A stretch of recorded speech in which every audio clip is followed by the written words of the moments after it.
नमस्कार मित्रों, पहले तो आप सभी लोगों से मैं माफ़ी मांगना चाहूँगा कि इधर 2 हफ्ते से मैं कोई भी नया वीडियो नहीं दे पाया आप लोगों को। तो सबसे पहले तो उसके लिए मैं क्षमा प्रार्थी हूँ।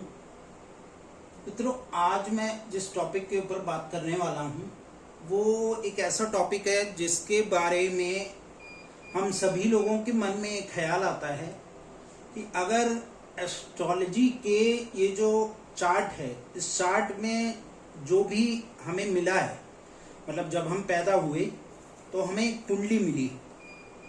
वो जो कुंडली है जिसे कि हम अपना प्रारब्ध भी कहते हैं, अगर वही सब कुछ है तो हमारा फ्री विल या पुरुषार्थ वो कहाँ है?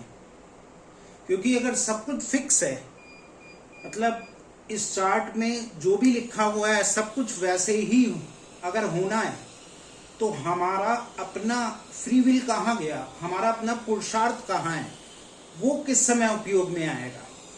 आज हम इसी को समझेंगे, क्योंकि बहुत सारे लोग ज्योतिष में इस बात से बहुत कंफ्यूज रहते हैं कि हम ज्योतिष को माने या अपनी फ्री विल को माने। क्योंकि कोई भी इंसान होता है वो सुबह से शाम तक कोई भी एस्ट्रोलॉजिकल चार्ट को देख के अपने जीवन को नहीं जीता है। हम एस्ट्रोलॉजिकल चार्ट को नॉर्मली तब देखते हैं जब हमें लगता है कि हमें किसी प्रकार की कोई समस्या है, तब हम किसी एस्ट्रोलॉजर के पास जाते हैं।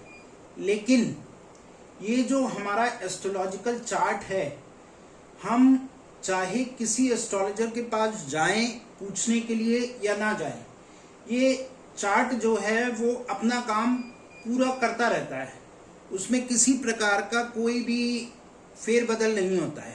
अब मैं आपको उदाहरण से समझाना चाहूँगा कि ये जो पुरुषार्थ है या फ्री विल, ये बेसिकली हमें यूज कहाँ पे करनी होती है, कहाँ पे इसका इस्तेमाल होता है।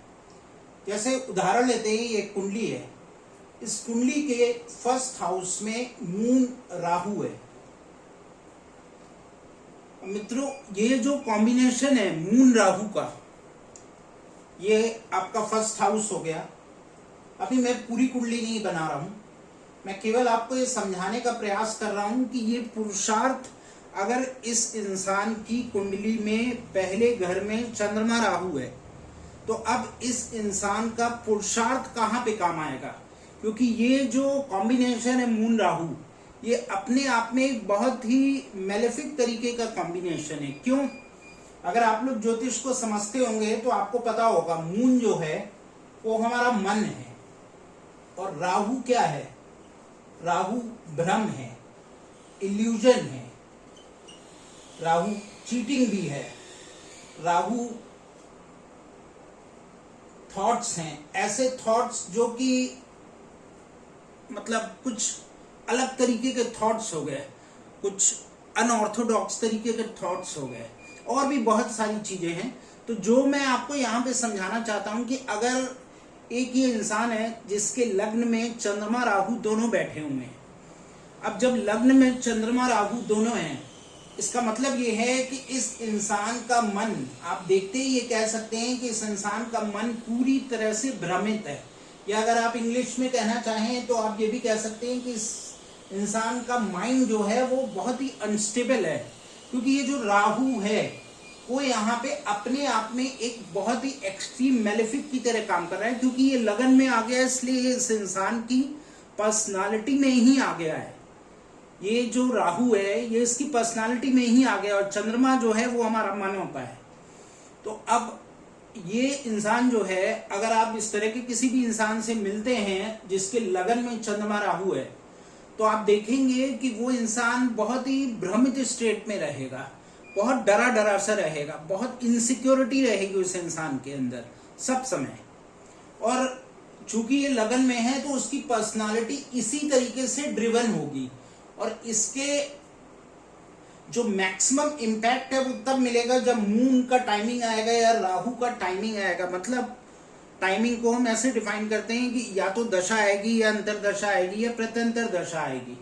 तो किसी भी पॉइंट ऑफ टाइम पे जब मून या राहु में से किसी की भी दशा, अंतरदशा या प्रत्यंतर दशा आएगी, तब इसको इसका इम्पैक्ट और ज़्यादा मिलेगा।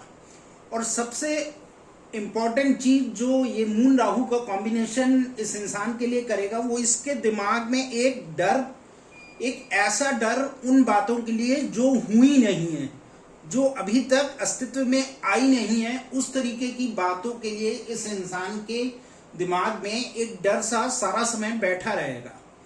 अब बात ये उठती है कि ये तो इस इंसान के चार्ट में लगन में दिया हुआ है चंद्रमा राहु, तो अब एक तरीका ये है कि वो इंसान इस चार्ट के मुताबिक इसी की तरह एक्ट करे अपनी लाइफ में।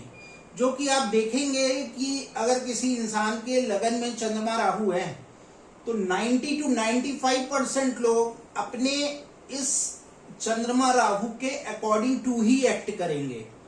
मतलब जिस फ्री विल की हम बात कर रहे हैं, उस फ्री विल का इस्तेमाल बहुत कम लोग ही करेंगे इस कंडीशन में। इस जैसी और बहुत सी कंडीशन हो सकती हैं, बट मैं आपको ये बताने की कोशिश ही कर रहा हूं कि जो हमारा टॉपिक है कि is everything is fixed in astrology, तो अब फिक्स तो ये है कि ये चंद्रमा राहु लगन में बैठा हुआ है, इस आदमी के अंदर बहुत सारी इनसिक्योरिटी, बहुत सारी इसके मन में बहुत सारी दिक्कतें दे रहा है। अब इस इंसान के पास फ्री विल है, जिसे कि हम चॉइस भी कह सकते हैं। इस इंसान के पास चॉइस ये है, चॉइस क्या है कि वो इसको बैलेंस करे। अब वो बैलेंस कैसे करेगा? अब इसको बैलेंस करने के लिए वो बहुत सारे तरीके अपना सकता है। अगर उसका ये जो राहु है, अगर वो चाहे तो किसी एस्ट्रोलॉजिकल, किसी भी एस्ट्रोलॉजर के पास जा सकता है, उससे बात करेगा उस एस्ट्रोलॉजर से, तो वो उसे राहु से रिलेटेड कुछ एक्टिविटीज करने के लिए बोलेगा, क्योंकि इस कॉम्बिनेशन में राहु जो है वो मेलेफिक तरीके से एक्ट कर रहा है। तो बेसिकली इस इंसान को अपने मन के सामने केवल उस तरीके की चीजों को ही लेके आना चाहिए जो कि उसके दिमाग में इनसिक्योरिटी या फियर ना डालें।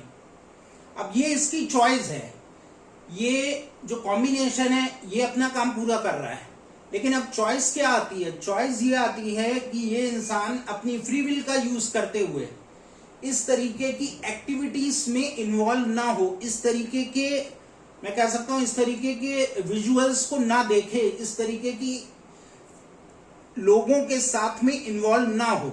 ये इस इंसान का पुरुषार्थ हो गया। तो अगर वो इंसान अपना पुरुषार्थ करता है तो वो इसको स्टेबल कर सकता है, इस चंद्रमा राहु के कॉम्बिनेशन को वो हैंडल कर सकता है। लेकिन अगर वो ऐसा नहीं करता है और वो इसी के अकॉर्डिंग टू काम करता है, तो फिर ये चंद्रमा राहु उसकी लाइफ में और उसके आसपास रहने वाले लाइफ में जो भी लोग हैं उन सब की लाइफ में बहुत सारे चैलेंजेस, बहुत सारी दिक्कतें लेके आएगा। अब एक छोटा सा उदाहरण और लीजिए, ये 4th हाउस है। इस 4th हाउस में मानिए कि यहाँ पे एक कॉम्बिनेशन है, एक मेलेफिक कॉम्बिनेशन है सैटर्न और राहु का। अब ये 4th हाउस है, 4th हाउस में सैटर्न राहु आ गया। 4th हाउस हमारे मनस सुख का होता है, हमारे मन का जो सुख है, शांति आप उसे कह सकते हैं, या अंतर मन भी कह सकते हैं, ये उसका है। अब इस जगह के ऊपर सैटर्न राहु, दो मेलेफिक प्लैनेट आ गए, और इसमें सबसे ज्यादा मेलेफिक ये राहु है। फिर से यहाँ पे राहु आ गया। अब इस इंसान की जब भी दशा आएगी शनि की या राहु की, अब यहाँ पे समस्या ये है कि जब शनि के साथ में राहु आया तो इस राहु ने शनि के गुण ले लिए और शनि ने राहु के गुण ले लिए। तो जब इस सैटर्न का टाइमिंग आएगा, सैटर्न की दशा आएगी, अंतरदशा आएगी या प्रत्यंतर दशा आएगी, तो इंसान को 4th हाउस से जुड़ी बहुत सारी दिक्कतें आएंगी। उनमें से एक बहुत बड़ी दिक्कत होगी, इसको बहुत चैलेंज आएगा अपनी मदर को डील करने में, क्योंकि 4th हाउस मदर को भी रिप्रेजेंट करता है। और यहाँ पे इस जगह के ऊपर ये दो मेलेफिक प्लैनेट आ गए, तो इस घर से जुड़ी जितनी भी सिग्निफिकेशंस हैं उन सारे सिग्निफिकेशंस के ऊपर सैटर्न और राहु दोनों का इम्पैक्ट आ रहा है। अब इस इंसान के अपनी मदर के साथ में बहुत सारे कन्फ्रंटेशन, बहुत सारे डिस्प्यूट्स हो सकते हैं, होंगे। अब यहाँ पे पुरुषार्थ इसके सामने आता है कि वो क्या करे। अगर वो अपनी कुंडली के हिसाब से चलता है तो उसके बहुत सारे क्लैशेस होंगे अपनी मदर के साथ में, बहुत सारी उसको झगड़े होंगे, बहुत सारे डिस्प्यूट्स होंगे, घर का माहौल खराब होगा। उसी की जगह अगर वो अपनी फ्री विल का यूज करता है तो वो क्या कर सकता है, वो अगर किसी एस्ट्रोलॉजर से मिलेगा तो वो एस्ट्रोलॉजर उसको वो भी सजेस्ट करेगा कि भाई तुम थोड़े दिन के लिए अपने घर से थोड़े दूर चले जाओ, ताकि जब तुम अपने घर से दूर चले जाओगे तो तुम्हारा कनेक्शन अपनी मदर से बहुत क्लोज प्रॉक्सिमिटी नहीं रहेगी, क्योंकि ये जो 4th हाउस है ये हमारा नेटिव प्लेस भी दिखाता है। तो जब तक आप अपने नेटिव प्लेस पे रहोगे तब तक आपकी मदर के साथ में दिक्कत होता ही रहेगा। और अगर कहीं गलती से यहाँ पे किसी भी मेलेफिक प्लैनेट का इंपैक्ट है, मान लीजिए यहाँ पे मार्स है और मार्स का 4th एस्पेक्ट यहाँ पे आ रहा है, इसका मतलब ये है कि अब ये कॉम्बिनेशन और ज्यादा डेडली हो गया है। तो यानी कि इस इंसान के जब भी अपने घर पे जब तक रहेगा तब तक इसके क्लैशेस अपनी मदर के साथ में होते ही रहेंगे किसी ना किसी बात पे।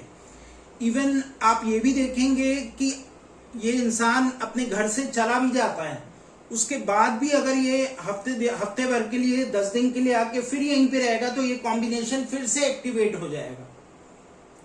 तो अब यहाँ पे जैसा कि मैंने आपको बोला कि यहाँ पे फ्री विल क्या कहती है, फ्री विल ये कहती है कि उस इंसान को अगर किसी एस्ट्रोलॉजर से कंसल्ट कर रहा है तो वो उससे कहेगा कि आप अपने होम टाउन से, जब तक आपका सैटर्न का ये टाइमिंग चल रहा है, आप अपने इस होम टाउन को छोड़ के अपने घर से दूर जाके रहो, नहीं तो आपके कंटिन्यूअस क्लैशेस अपनी मदर के साथ में होंगे ही होंगे।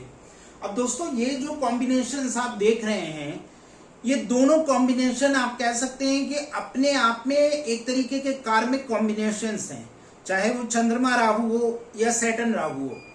तो अब इन कॉम्बिनेशंस के इम्पैक्ट आपको मिलेंगे ही मिलेंगे अगर आप अपनी फ्री विल का, अपने पुरुषार्थ का इस्तेमाल वाकई करते हैं, सही तरीके से करते हैं। किसी अच्छे एस्ट्रोलॉजर से आप मिलिए, वो आपको कंसल्ट करके बताएगा कि आपको कैसे इन दोनों इस तरीके के कॉम्बिनेशंस को हैंडल करना है। और जब वो आपको बताएगा तब आप अपनी फ्री विल का इस्तेमाल करेंगे और तब आप उस सिचुएशन को बदल पाएंगे। जैसा कि यहाँ आपने इन दोनों एग्जाम्पल्स में देखा कि अगर एक इंसान अपनी फ्री विल का यूज नहीं करता है और वो इसी एस्ट्रोलॉजिकल चार्ट के सहारे, मतलब जो यहाँ पे लिखा हुआ है, जैसा मैंने लिखा है 90 to 95% लोग इसी चार्ट के अकॉर्डिंग टू ही चलते रहते हैं। क्यों चलते रहते हैं? वो इसलिए चलते रहते हैं क्योंकि ये चार्ट इतना ज्यादा स्ट्रांग है, इस चार्ट में जो प्लेसमेंट इतना ज्यादा स्ट्रांग है कि आपको अपनी बहुत ही, आप कह सकते हैं आपको अपने बहुत ही एक्स्ट्रा पुरुषार्थ का इस्तेमाल करना पड़ेगा अगर आप इस तरीके के सिचुएशंस को बदलते हैं।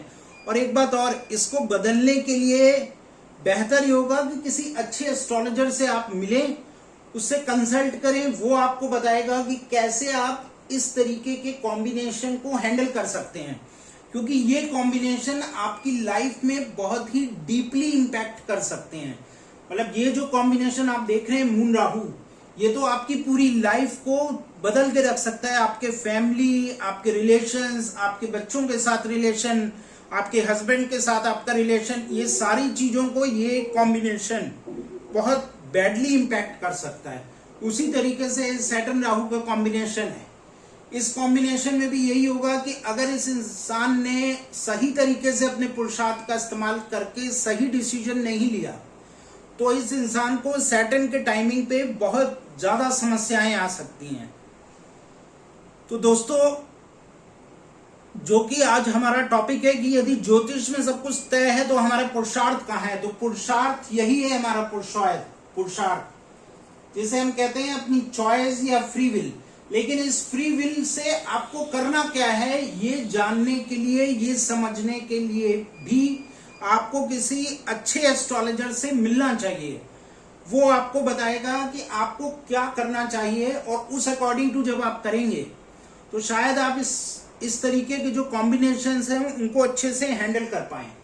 क्योंकि दोस्तों इस तरीके के कॉम्बिनेशंस आपको अराउंड 80% लोगों के चार्ट में आपको इस तरीके के कॉम्बिनेशंस मिलेंगे ही, जो कि उनकी लाइफ में या तो पर्सनल लेवल हो या फिर प्रोफेशनल लेवल हो या किसी तरीके के लेवल के ऊपर वो आपको चैलेंज देंगे ही देंगे। और फिर वही बात उठती है कि आप उस तरीके के कॉम्बिनेशंस के ऊपर अगर प्रॉपर कंसल्टेशन नहीं लेते हैं तो आप लंबे समय तक स्ट्रगल करते रहेंगे। अब ये इंसान जिसका मैंने प्लेसमेंट यहाँ पे लिखा हुआ है, या ये इंसान जिसका प्लेसमेंट मैंने यहाँ पे लिखा हुआ है, इनको मैं बहुत क्लोजली जानता हूँ। इन्होंने अपनी पूरी लाइफ में किसी एस्ट्रोलॉजर की कोई भी कंसल्टेशन ली ही नहीं अपने इस इम्पैक्ट को करेक्ट करने के लिए। अब उसका रिजल्ट ये है कि आज की तारीख में इनकी लाइफ में चारों तरफ केवल इनसिक्योरिटी है, फियर है। इनको इतनी ज्यादा इनसिक्योरिटी है कि आज ये एकदम अकेले रहते हैं। अकेले मतलब इनको डर लगता है इनके बच्चे इनके साथ कुछ ना कर दें, इनके हस्बैंड इनके साथ कुछ ना कर दें, इनके आसपास के लोग इनके साथ कुछ ना कर दें। तो इस तरीके की इनसिक्योरिटी इनकी पर्सनालिटी में आ चुकी है। और अब इनकी एज जो है वो अराउंड 70 ईयर्स है। तो आप समझ सकते हैं कि इतनी लंबे लाइफ टाइम अगर इन्होंने इस तरीके के कॉम्बिनेशन के साथ इन्होंने स्पेंड किया है तो इनकी लाइफ में आसपास के लोगों को किस तरीके के चैलेंजेस फेस किए होंगे उन्होंने। उसी तरीके से आप इस कॉम्बिनेशन को देखिए, सैटर्न राहु।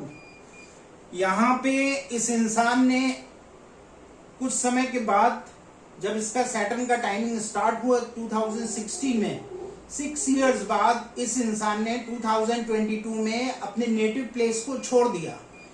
जैसे ही उसने अपने नेटिव प्लेस को छोड़ा, उसके साथ ये जितनी भी दिक्कतें हो रही थी ये ऑलमोस्ट 60 to 70% कम हो गई। लेकिन चूंकि आप सभी लोग जानते होंगे कि सैटर्न का टाइमिंग जो है वो 19 इयर्स का होता है, तो इनकी 2016 में दशा स्टार्ट हुई जो कि 2035 में चलेगी। तो जब तक ये अपने नेटिव प्लेस से दूर रहते हैं तब तक तो इनका सब कुछ ठीक चलता है। लेकिन जैसे ही ये अपने नेटिव प्लेस पे पहुंचते हैं तुरंत इनके क्लैशेस इनकी फैमिली में, इनकी मदर के साथ में स्पेशली इनके क्लैशेस होने स्टार्ट हो जाते हैं। तो देखिए ये जो हमारा एस्ट्रोलॉजिकल चार्ट है दोस्तों, ये सब कुछ बताने का आपको रीजन ये था कि ये जो हमारा एस्ट्रोलॉजिकल चार्ट है ये हमको बहुत सारी बातें बताता है, लेकिन हमारा पुरुषार्थ भी इसमें बहुत बड़ा रोल प्ले करता है। लेकिन हाँ, आपको अपनी फ्री विल से करना क्या है। अगर आपके अंदर खुद इतनी इंटेलिजेंसी है, आप खुद समझते हैं कि नहीं मुझे इस परिस्थिति में क्या करना चाहिए, तो आप खुद से करें। और अगर आपको लगता है कि नहीं आप सही डिसीजन नहीं ले सकते हैं तो किसी अच्छे एस्ट्रोलॉजर से मिलें, वो आपको बताएगा कि कैसे आपको इस तरीके के चैलेंजिंग कॉम्बिनेशंस को हैंडल करना है ताकि आप अपनी फ्री विल का भी सही तरीके से इस्तेमाल कर सकें। और मित्रों, आशा करता हूं आपको ये जो भी कुछ मैंने बताया है ये आपको अच्छा लगा होगा, आपने कुछ इससे सीखा होगा। और मित्रों, मैं पूरा प्रयास करूंगा कि अब आने वाले समय में एक हफ्ते में कम से कम 2 से 3 वीडियोस मैं आपके लिए जरूर से जरूर लेके आऊं। और मित्रों, जो भी मैं आपको बताऊंगा वो पूरी तरह से प्रैक्टिकल होगा। मैं यहाँ पे आपको एस्ट्रोलॉजी के सूत्र या एस्ट्रोलॉजी के कॉम्प्लेक्स डेफिनेशंस मैं आपको बिल्कुल भी आपके सामने नहीं रखूंगा, क्योंकि मैं ये मान के चल रहा हूं कि शायद आपको एस्ट्रोलॉजी नहीं आती है। तो जिन लोगों को आती है उनके लिए तो बहुत अच्छा है, लेकिन जिनको नहीं आती है उनको मैं आसान से आसान तरीके से उनको मैं समझाना चाहूंगा ताकि वो अपनी लाइफ में परिवर्तन कर सकें। अगर उनकी लाइफ में चैलेंजेस आ रहे हैं तो वो उनको अच्छे से फेस करके उनसे निकल सकें। तो आज के इस वीडियो में बस इतना ही। अगर आपको ये वीडियो पसंद आया तो जरूर लाइक करिएगा। मिलते हैं अपने अगले वीडियो में, तब तक के लिए थैंक यू, धन्यवाद।